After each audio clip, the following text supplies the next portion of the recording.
नमस्ते, मैं डॉक्टर आनंद सिंह आपका स्वागत करता हूँ स्टोन केयर सेंटर में। दोस्तों, यदि आप हमारा वीडियो पहली बार देख रहे हैं, तो मैं आपकी जानकारी के लिए आपको बताना चाहूँगा, हमारे यहाँ बिना ऑपरेशन के पित्त की थैली की पथरी, पेशाब की थैली की पथरी और गुर्दे की पथरी का इलाज किया जाता है। साथ ही साथ हमारे यहाँ एपिलेप्सी यानी कि मिर्गी दौरे का इलाज किया जाता है। दोस्तों, हमारे यहाँ इलेक्ट्रो होम्योपैथिक पद्धति की दवाओं की सहायता से इलाज किया जाता है। इन दवाओं का किसी भी तरह का कोई भी साइड इफ़ेक्ट नहीं होता है। दोस्तों, आज का वीडियो है, हम आज बात करेंगे मिर्गी के एक और अन्य प्रकार के बारे में, जिसका नाम है मायोक्लोनिक एपिलेप्सी।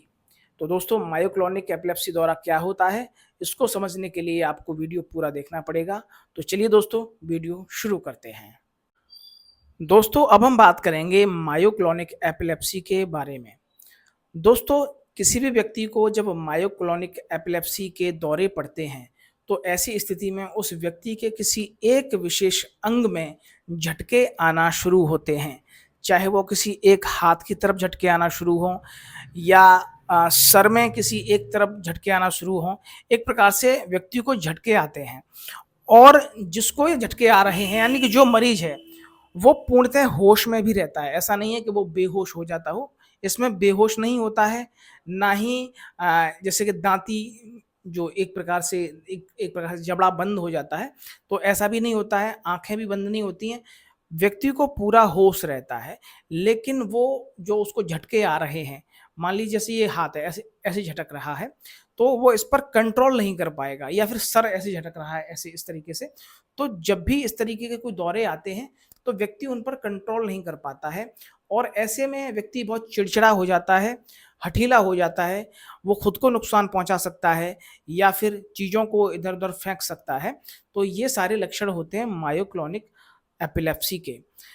दोस्तों, जब भी ये दौरा पड़ता है, तो उससे कुछ समय पहले ही पेशेंट को महसूस होना शुरू हो जाता है। ये दौरे एकदम से अचानक से नहीं आते हैं, ऐसा नहीं है कि अचानक से झटके आना शुरू हो जाएँगे। पेशेंट धीमे-धीमे उसको ऐसा महसूस होने लगता है कि कुछ हो रहा है या दौरा पड़ने वाला है। तो पेशेंट को पहले से ही इसके बारे में थोड़ा बहुत मालूम हो जाता है। अब ये तो पेशेंट बता पाएगा कि उसको कैसा क्या महसूस हो रहा है, लेकिन पेशेंट को छोटी-छोटी चीज़ें महसूस होना शुरू हो जाती हैं और फिर धीमे-धीमे ये झटके आना शुरू हो जाते हैं।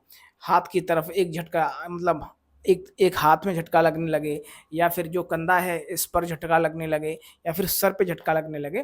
तो एक प्रकार से झटके से आते हैं और इसमें व्यक्ति थोड़ा-सा चिड़चिड़ा, गुस्सैल हो जाता है, चीज़ों को फेंकने लगता है। और ख़ास बात ये है, मायोक्लोनिक जो एपिलेप्सी है, इसमें जो पेशेंट होता है उसको पूर्णतः होश रहता है, वो बेहोश नहीं होता है। दोस्तों, मेरा विश्वास है कि आप मेरी बात को समझ गए होंगे। दोस्तों, यदि आपके परिवार में भी किसी को भी किसी भी तरह का कोई भी मिर्गी दौरे की समस्या है, तो आप हमारे दिए हुए नंबरों पर कॉल करके हमसे जानकारी ले सकते हैं। वीडियो यदि आपको पसंद आया हो तो प्लीज़ वीडियो को लाइक करिए, चैनल को सब्सक्राइब करिएगा और वीडियो को शेयर भी करिएगा। तब तक के लिए दोस्तों, नमस्कार, धन्यवाद।